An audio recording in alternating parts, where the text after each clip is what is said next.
Russ Wood wins a championship for Jim Timmons. Jim Lowry Jr. becomes the only three-time winner in the Supers at Star. The Seymours shined in the preliminaries, but it was Mike Favuli who dominated the feature. The Pro Stock Open at Lee went to one of the best young drivers around in Steve Knowlton. Bentley Warren goes on a cruise, but the Miller Super Series final race was all Howie Lanes in the Jim Belfiore Super. Reggie dominates Pocono. Dave Blanchard makes it 3 wins in a row with a win at Hudson on Sunday. All of this and much, much more on this week's edition of Trackside, your New England Auto Racing magazine. Trackside is brought to you by your local speedways, Lee, Star, and Hudson.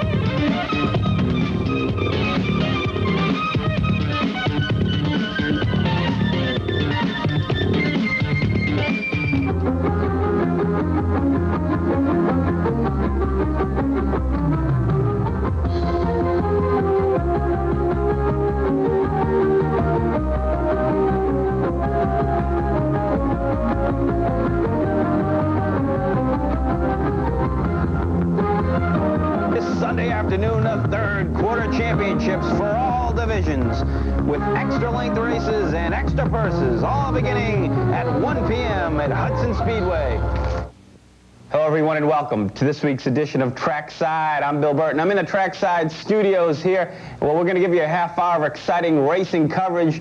And while the forecast had predicted rain, the racing was still fast and furious. It started Saturday night at Star Speedway, site of the point championships for the Super Modifieds, as they went down to the wire with only a few points separating the top 4. Unfortunately, on and off rain dominated the atmosphere all evening, but once the Supers were able to run their heat races, Dave Samard took home the first Bud Dash heat race, while Larry Record won the second, assuring him of the Bud Dash championship.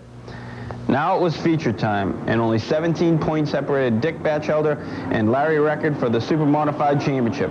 Russ Wood and Jim Lowry Jr. followed in points. As the race began, it was easy to see that Dick and Larry were ready to fight it out. After going 1 and 2 for 5 laps, the two tangled in the turn, sending Batchelder to the infield right off of turn 2. Starter Jim Hanks quickly sent the two to the back of the field. This gave Jim Lowry and Russ Wood a chance to front. And quickly, Jim Lowry, looking for his 3rd win of the season, took over. Back in the pack, Batchelder and Record were renewing their championship battle. Suddenly, Batchelder was off the 3rd corner, and his championship bid went down the drain. Now, Russ Wood and Jim Lowry had control of the race and the eventual championship. Desperately, Record powered his number 11 Super through the field to try to get to the front and gain the championship. But it was too little, too late, and Jim Lowry Jr. crosses the finish line first, with Russ Wood right behind. At this time, the final points were not determined, and Chris Romano had a chance to talk with the only 3-time winner in the Supers of the season, and yes, a rookie as well. Here with Jim Lowry, the only 3-time feature victor here at Star Speedway this year. Jim, there's still talk that you may have picked up the championship, but that aside, until we get the points straightened out, how do you feel about 3 feature victories in your rookie year? Well, it's still hard to believe. We just kept coming back and fixing the car every week, making it better and better, and tonight it paid off with the 3rd feature win. You know, as far as the points go, we came into this deal 4th in points, so if we come out of this anything better, we'll be happy. But sure, tough to miss a championship by only a few points if that's the way it goes down. You know, we're just extremely happy tonight. Jim, you had some great drives when you were driving the midget. Briefly describe what's the biggest difference between coming from a midget and jumping up to the open wheel Supers? Well, the biggest difference is the horsepower. I mean, the Supers just got so much more horsepower. You got to be careful, you know, just where you use it. The car, you can break the tires loose almost any time you want, and that's just your biggest problem. And the car is wider, so you really can't pass as often. You got to pick your spots, be more patient, where with the midget you could just drive the wheels off it and put it on the outside rail and just pass as much as you can. You can't do that with the Super, though. You got to just be patient and run on the line. And the patience and consistency paid off this season.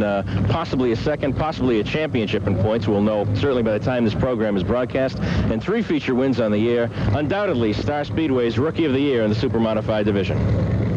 Well, by the end of the evening, Jim Lowry Jr. found out he only finished 7 points behind Russ Wood for the championship.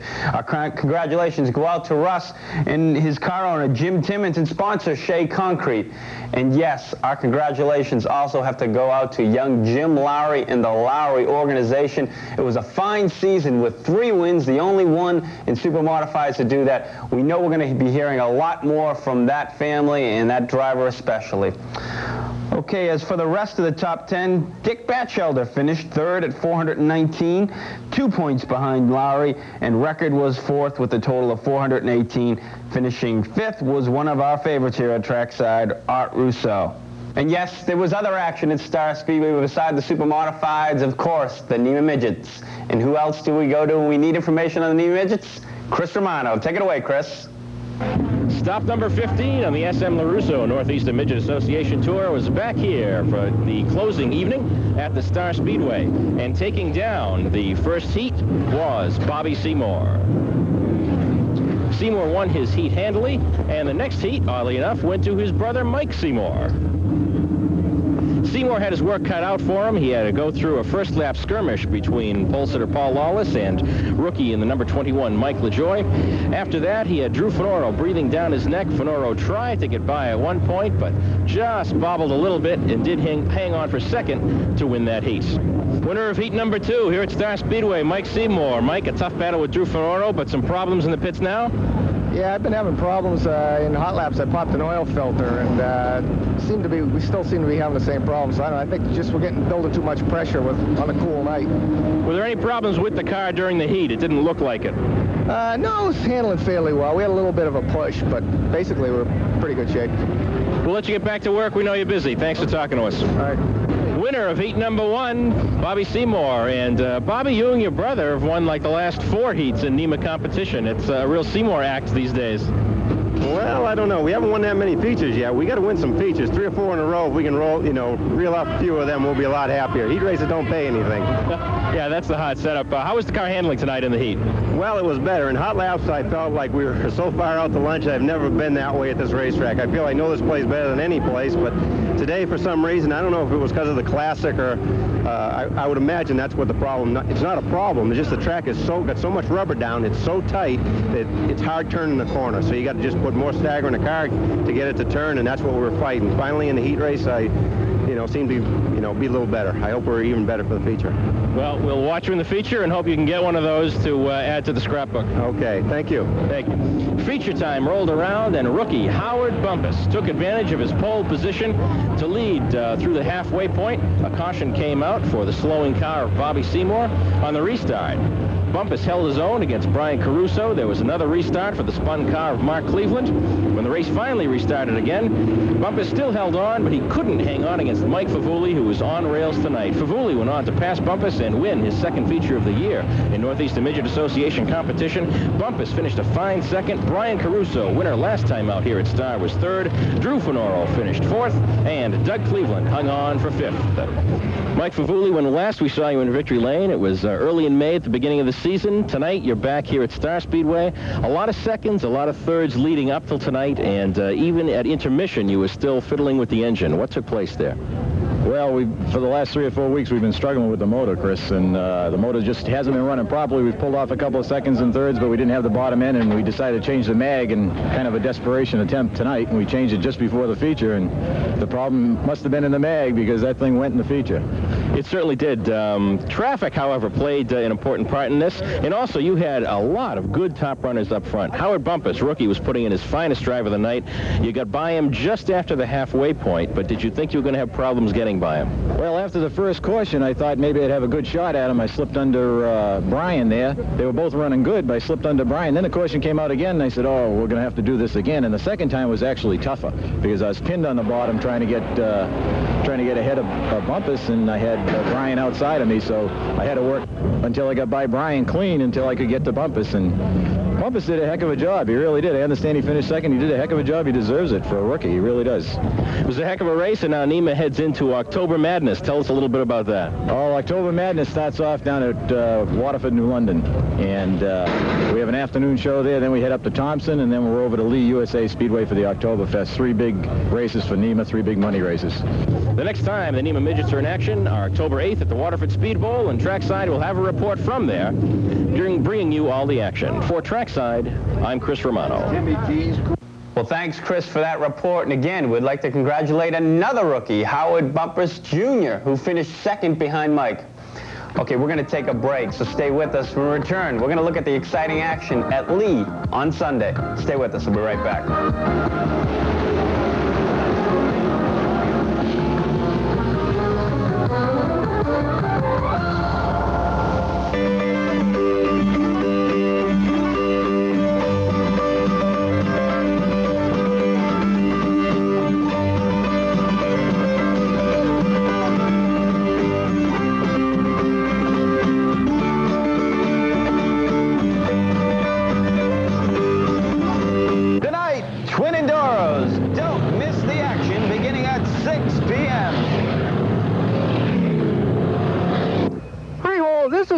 Frog, and this is one of my very favorite places to visit, a forest.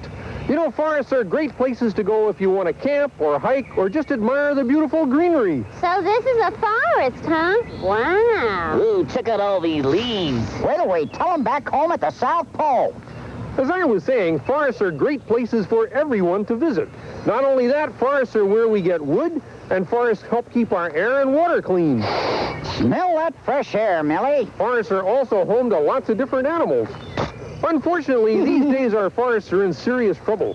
They're being threatened by development and by people who don't respect them. It's important to save our forests, and there are things you can do to help.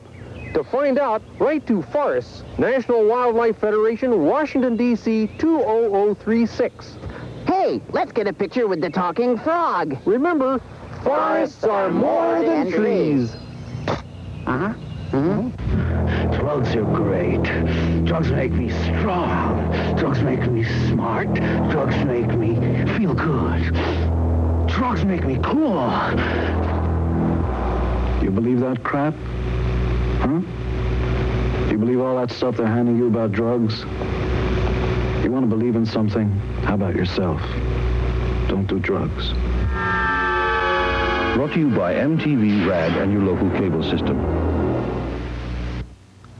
Welcome back. Well, on Sunday, Lee USA Speedway played host to the 4th round of the Miller High Life Series Super Modified races, as well as 2 big open races in the Pro Stocks and Streets. In early action, the heat races were won in the Supers by Bentley Warren, who just dominated the field, and Howie Lane, who equally swept to victory.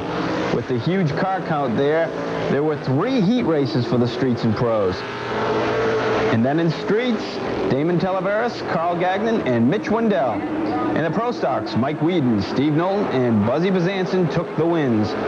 The first feature was up with the Pro Stocks and Mike Whedon, Steve Knowlton, and Buzzy Bezanson leading the way.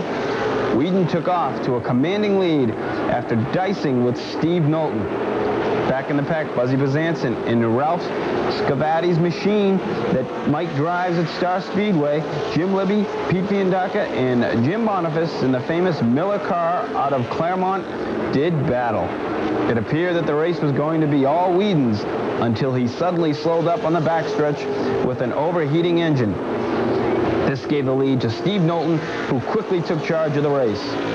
Suddenly, a loud bang and a crash as Jim Boniface blows an engine in turn 1 and crushes into the wall with a dramatic crash. Jim was able to get out unharmed, but out of the race, which he would have finished very well in. After the restart, Knowlton again took charge. This time, Pete Fiandaca, Jim Libby, along with Buzzy Bezanson, did battle. As these drivers were battling, Phil Burrell and the Nasty Murray number 7 slowly made his way through the field. At the finish, it was Steve Knowlton with the win, while Jim Libby finished second. Third went to Phil Burrell with Pete Fiandaca and Buzzy Bezanson rounding out the top 5. The street stocks were up next with over 35 cars entered, and Carl Gagnon took the green flag and jumped right to the lead at the start with Damon Tavares, Mitch Wendell, and Joe Poison right behind. For the next 46 laps, Gagnon held the lead with the other top heat race finishes right behind. On lap number 47, Gagnon got loose, enabling Pat Patton to take the lead. 3 laps later, Patton was the winner with Jim Gagnon second, Joe Poison third, and Damon Tavares fourth. Mitch Wendell finished fifth. The final race of the day was the 35-lap, 4th round race of the Miller High Life Super Modified Series. As the cars roared down for the parade lap, it appeared that the battle was going to see if Larry Record could stay far enough ahead of Bentley Warren to capture the Track Super Modified Championship. Even though Howie Lane drew the pole position, Larry Record showed no respect as he took off for the lead. Howie stayed right behind, but with Bentley Warren pressing hard, it still appeared to be a Record-Warren shootout. A yellow came out for Dave Simard, who after spending the whole afternoon with his crew rebuilding his Super, had to call it a day. On the restart, it again was Record, but now the Jim Belfiore machine was pressing Record, and finally, with this great outside move, the first-year driver slipped by Record. From that point on, Howie Lane dominated the race. At the end, with lapped traffic, both Record and Warren made a futile effort to press her lane, but to no avail, the veteran driver showed the fans that he is here to stay with the Supers. Record finished second with Warren third, Art Russo another great race in fourth, and the rookie, Jim Lowry Jr., capturing fifth on the final lap over Russ Wood. A first for two very diverse people. Howie Lane, his first win in the Supers after only racing half of a year, and for Jim Belfiore Car Builder, his first win on one of his cars in New England. It should be pointed out that this was a great day for both Howie and Jim, as when the two joined forces earlier this summer, it appeared to be a marriage of question. First, Howie had a few rough years in the Pro Stocks, while Jim had equally little success. When the two got together, it appeared that there was no way these two guys could be successful. Wrong. They are a winning combination, and we applaud them on their determination and professionalism. Well, racing was great at Lee on Sunday, as you see, but it was also an awesome day at Hudson. Let's go to Hudson for some Bud Light action. Dave Blanchard had been trying all season without a feature win at Hudson, when suddenly he takes 2 in a row, 3 if you count last week's win at Star. Blanchard did. He did it the hard way as he started 18th in the 20-car field.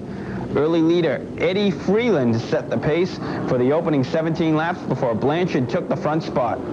Billy Bike ended up in second, while Rodney Reed, Steve Kolofsky, and Ralph Flannery completed the top 5. Tom Mason won the Thunder feature with fast Eddie Castellano second and Carl Terone third. Ted Parker regained some of his early season dominance as he breezed to the V6 Super win ahead of Chris Purley and Bud Crotty Jr. And the rookies, Wayne Veloza won again in the Class A division, while Ron Bolduc took the Class Bs. Strictly Stocks went to Steve Jackson.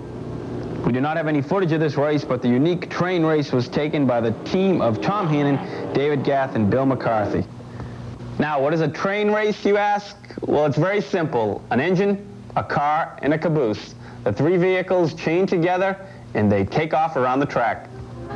Okay, we're going to take a break. When we return, we're going to show you the first installment of the Blind Master Mechanic and Midget Car Builder Freeman Downing, as well as the Pocono NASCAR Modified Race, the Race of Champions. So stay with us. We'll be right back.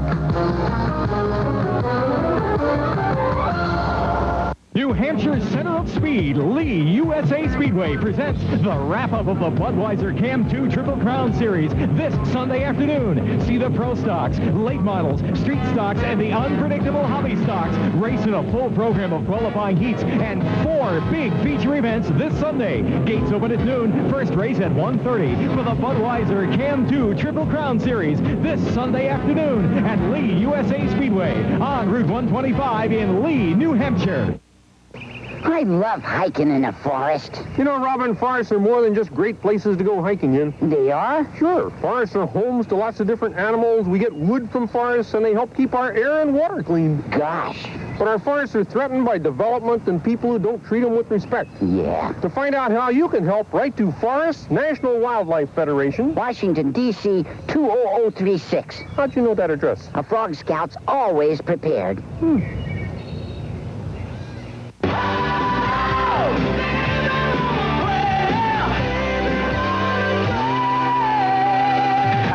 I'm John Bon Jovi, and I've been given a script to talk to you about drugs, rock and roll, having fun, a good time, and all that good stuff.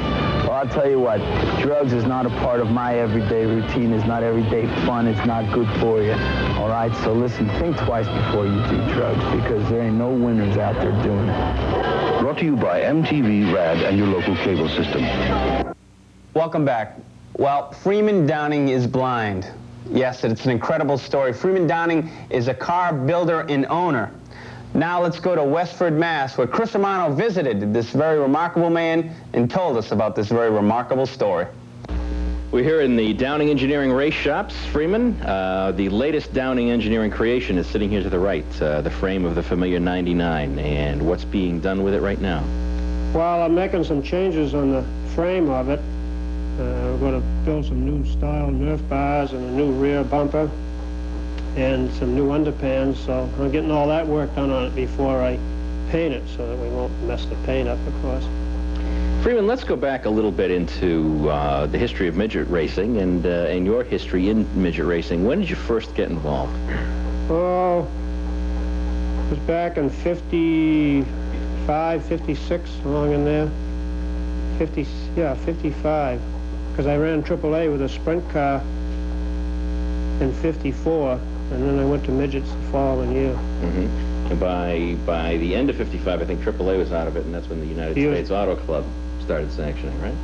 That's right. USAC came in when AAA went out. Now, one interesting thing that I bet a lot of the viewing public doesn't know is you gave one of the right now legendary midget drivers his first ride, and that was down at Seekonk. Who was that? That was Dave Humphrey. He had driven sprint cars and stock cars, and George Mudson was supposed to drive the car, and he broke his leg in the winter, and it was one of those breaks that was healing very slow. So I had nobody to drive, and so I tried John Dudevore, and he burned his arm like 2 days before we were supposed to go to Seekonk, and so I was really in trouble. So George suggested that I call Dave, and I did, and I talked him into driving it, and so the first night out, it was an ARDC Northeast show, and Dave got second. Dutch Schaefer won it, and in fact, Dave led it most of the way. So that was quite a fabulous night out. Quite a fabulous debut for Dave, and we have some old photographs that hopefully we can get on camera. One of them is of Humphrey winning a 100-lapper at Seekonk, I think in 1965. Yeah, that would have been 65. That was the year I won the championship with Dave. And that 100-lapper, at the end of it, he had like about 3 laps on the field ahead. That's an enviable distance for anybody, I guess. Huh? We were really moving, and Dave is a great driver. He really knows how to drive. An enviable distance indeed. Freeman, have you always built your own cars, and have you always experimented with them? Well, this is the first car in the midgets that I have built completely. The other cars have been cars I've bought, and we've done a lot of changes on it. But this is the first one that we've built. From scratch, you mean, from the ground up? Yeah, we made our own frame and went on from there. But the other ones have been cars I bought and made a lot of changes in, a lot of new ideas. In fact, I was the first one here in the East to run the Falcon engine, which was it was a stock blocks. That was quite a revolutionary thing at that time. Freeman, earlier this evening you were showing me a micrometer, I believe, and the one The big difference with this micrometer is that it's tooled especially for those who have a vision impairment. That's right. It's in Braille, and instead of having the 0, 5, 10, 15, and 20 marks, it has the Braille markings so that I can read them, or any blind person.